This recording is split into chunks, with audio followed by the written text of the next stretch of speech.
Hello my dear friends, you're on the Military Summary channel and today we will discuss the situation in Ukraine on the 17th of June. We can say that the front lines stopped. The front lines stopped totally, no movements, no changes, nothing, no more updates, just regular artillery battles, just regular artillery duels, just a few updates, and they're so miserable, so I don't even know what to say. Of course, we have something to discuss today, but the question is why the front line has stopped. Just two factors about the front lines. First of all is the yesterday update about the 8th Army, the Russian Army number 8 were moved towards Popasny bridgehead. So they're trying to enforce this area and they want to renew their offensive operation maybe the next week, maybe this weekend. But I don't know about their real directions where they're planning to attack the army from Popasna, the enforced army. This is like the most important update. Maybe the front line stopped, if we're talking about the Russians, because of that they're doing some regrouping, or maybe they're waiting the announcement about mobilization and they don't want to waste their soldiers. I don't know exactly, but everything is very strange. The front lines are so silent, so I don't even know what to say.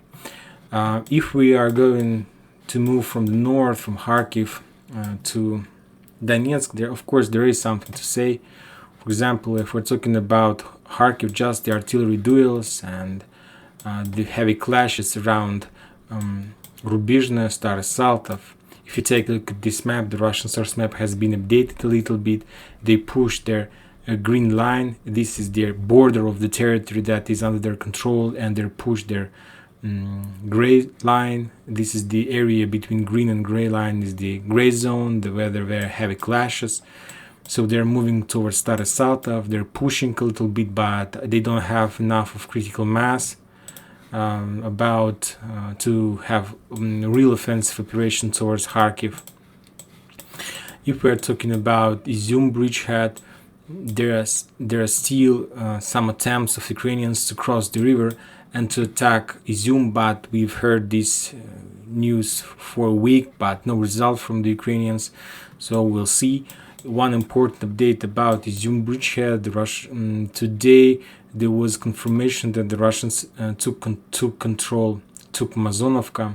This is a small town in this forest. This is the part of Sherwood Forest we're talking about. No more updates about Tatianovka, Prishep, Bogorodichne, or any offensive attempts towards Lysychansk. No updates on the north of Seversk. The front line is stable. Some updates from Severodonetsk, and there was like a small update that one of the military authorities of Lugansk People Republic announced that some forces from Severodonetsk, from Azot plant, decided to surrender. Later there was update that that was some kind of fake news. After that, another update that this news wasn't a fake. So something strange are happening there. So we'll follow this area as well. And no updates from our Zolotoye Gorskaya. Just as you can see, the only icons we can see that the Russians and the Ukrainians are shutting down drones of each other. The only important update is about, of course, Donetsk. Donetsk is under very heavy fire since morning. Of course, we understand that this shelling very connected with the situation in St. Petersburg today. Putin has some reports, he did some announcement regarding this special operation, regarding the USA, regarding the European Union, and so on. So of course we can say that the Ukrainians were celebrating this event by shelling Donetsk heavily. And we can say that for now that's it. There is no updates about any movements.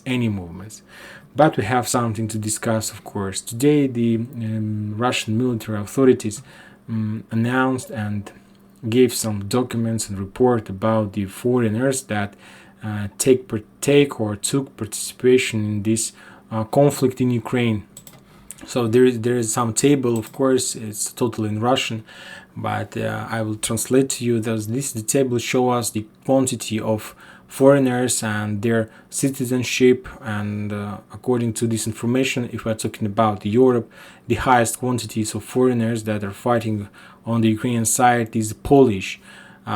We can say that starting from 24th of November, there was around 1,800 Polish foreign soldiers, volunteers who came to Ukraine and fighting for Ukraine.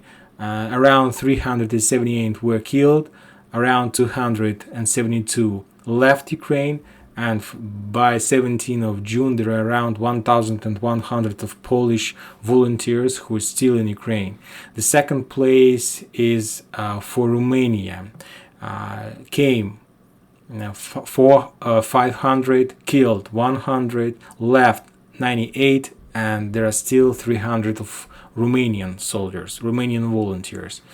The third place is for Great Britain. Came 422, killed 100, left 95, and there are still 226. The fourth position for Horvatia. Came 200, killed 74, left 51, and 79 left. The fifth place is from Belarus, from the country where I'm living. There are around 200 Belarusian volunteers, 69 were killed, left 59, and there are still 69 volunteers from Belarus in Ukraine. The sixth position, France, and so on. The final place in this list is after Luxembourg.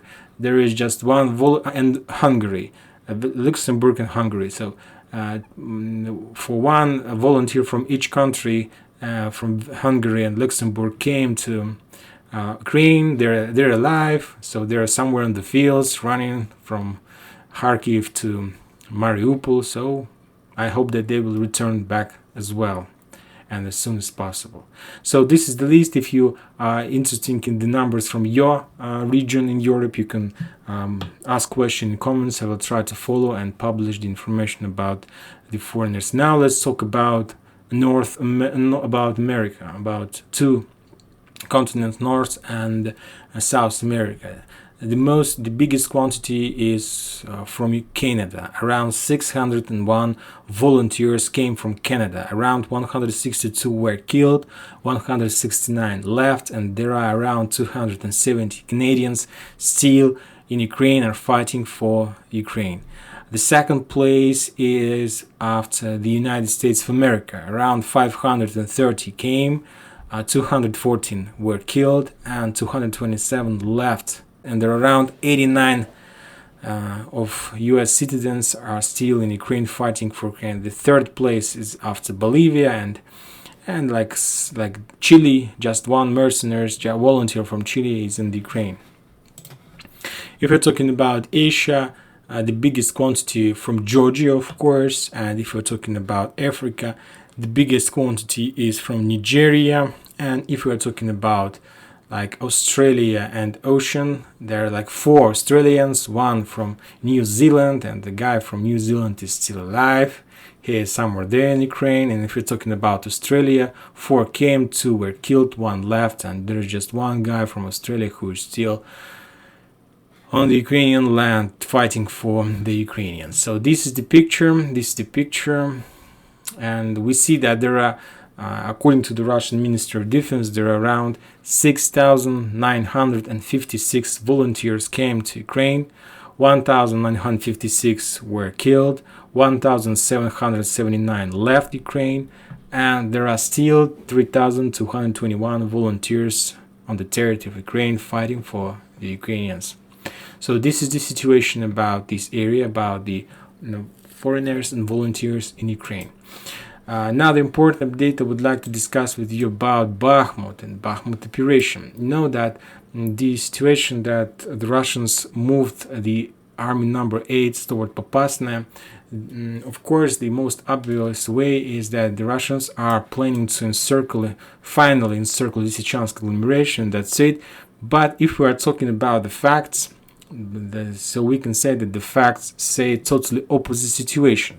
we see that the Russians took Vrubivka, the only one town they took for the previous few weeks, maybe 3 weeks or maybe 4 weeks, yes.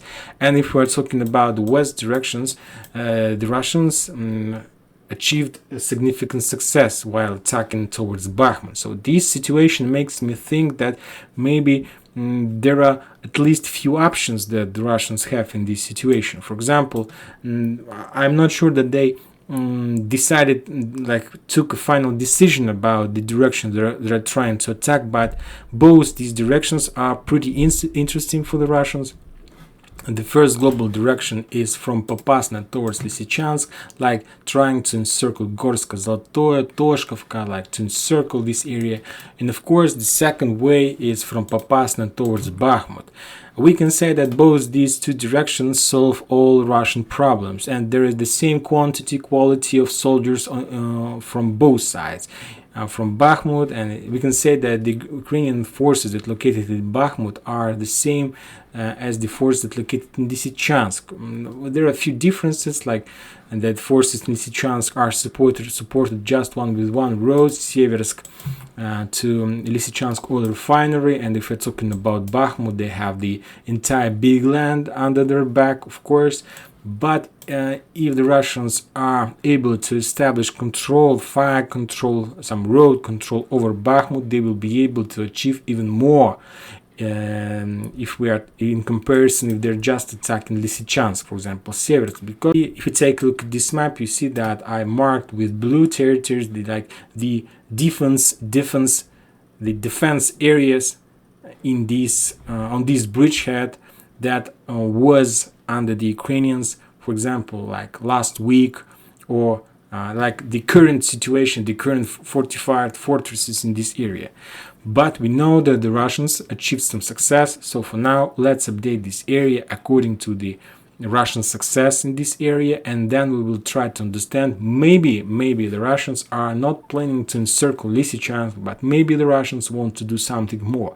Maybe they want to establish control over Bakhmut, and with this thing they will be able, for example, to blockade Lysychansk agglomeration, because we know that Ukrainians are no longer able to take forces from Lysychansk and move them towards Bakhmut, like to enforce this area. And we know that the Russians are attacking Slaviansk, so this is the reason why Ukrainians also can take some reserves from Slaviansk and move towards Bakhmut. So Bakhmut is by itself. There is no way to enforce. No, there is some ways, of course. We can't say that it's absolute position. No, of course.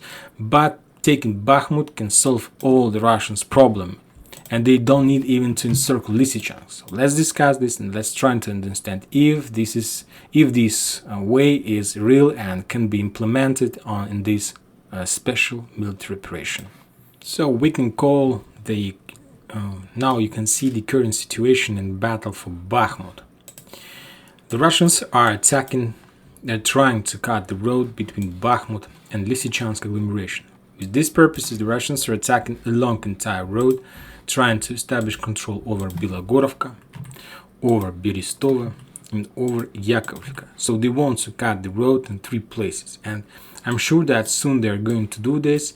At least they will be able to take control of Bilogorovka, because you see that there is 2 ways how to enforce the Ukrainian position in this area, like from Solidar towards Yakovlivka and from Lysychansk oil refinery towards Berestova. So we can say that Bilogorovka is unprotected, and there is no easy way how to reinforce this area. So the Russians are trying to attack to the north and to take control over this area. If we are talking about Solidar is on the Ukrainians. I haven't heard about any clashes around this town. The Russians are not even trying to attack this area. But if you take a look at this sources map, you see that, and there was some confirmation about the situation a few weeks ago, that the Russians are trying to attack Pokrovsk. And this is a very interesting position, very nice town, very close to Bakhmut. It's not easy. It's not so easy as we can think. But the Russians, that there is some confirmation that and reports that there are clashes here, so we can say that this is the direction of the Russians' attack. The same situation with Klinova. So the Russians are also trying to attack Linova, trying to establish control, and their main idea, of course, to build some fortified position to block Bakhmut from the east. Now let's talk about the south, the one of the most important area. The Russians, we know that they were attacking Vershina, and this town is marked as the gray zone because there are very heavy clashes there. There were few reports and confirmation that the Russians took this town, that they have tight control with this area, but we haven't received any large information, mainly because it's a small town and I'm not sure that it's very easy to control this area. The only one benefit in this town is a small lake, and you can prepare at least something like defend position in this area. Another important update that Wagner's group were attacking Semigorye, some offensive operation, and the tight control over Dolomitna. So we can say, we can correlate and to prolong all this operation, and we see that the Russians are trying to do in this area something like this. We can try to build huge. So they're trying to attack Bakhmut from the south. You see, like this operation from the global scope.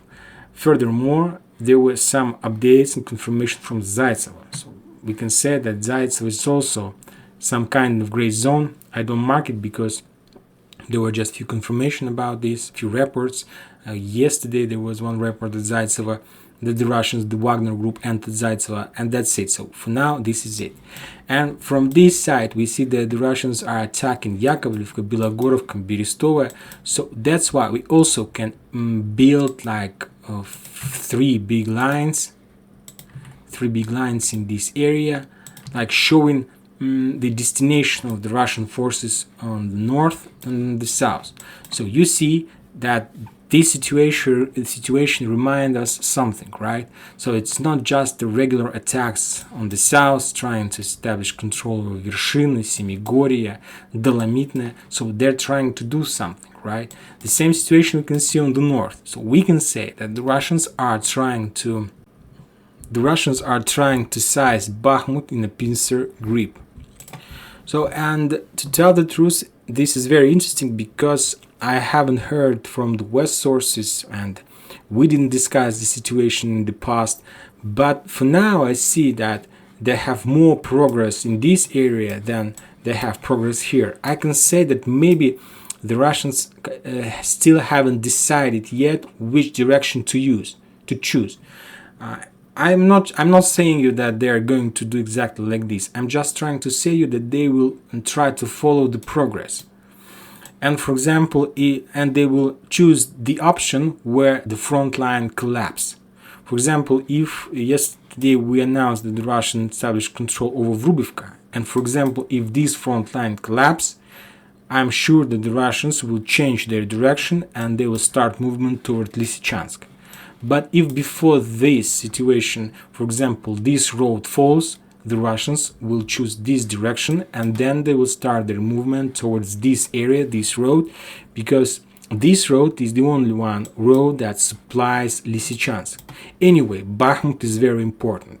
Anyway, and maybe in the next weeks, even because of the silence on the front line and because of the moving the 8th army Russian army in this area, maybe the Russians have changed their plans and maybe before even Lysychansk they will try to establish control over Bakhmut. Let's just imagine ourselves that the Russians establish control over Bakhmut, and let's take a look on this area if it happens. So this is the approximately maybe the plan of the Russians to take control over Bakhmut. I'm not saying that it will be like one-day operation. It can take months, but we see that the Russians, they don't care about time. For example, if the Russians blockades forces in Lysychansk, blockades forces in Slaviansk, and they are starting their offensive operations towards Bakhmut, they are establishing control over Bakhmut, we can say that maybe this situation can bring them much more success than just attack Lysychansk, because there, as I told you, there are the same forces, the same quantity, the same quality, the same heavy equipment. The only difference that Bakhmut, of course, has some support from the big land, but in this case, maybe Bakhmut has more value, like the priority of attack Bakhmut has more value than attacking Lysychansk. We'll see, and we will follow the situation. And that's it for today. Thank you for watching. Subscribe to my channel, put your likes, and enjoy your day. Bye bye.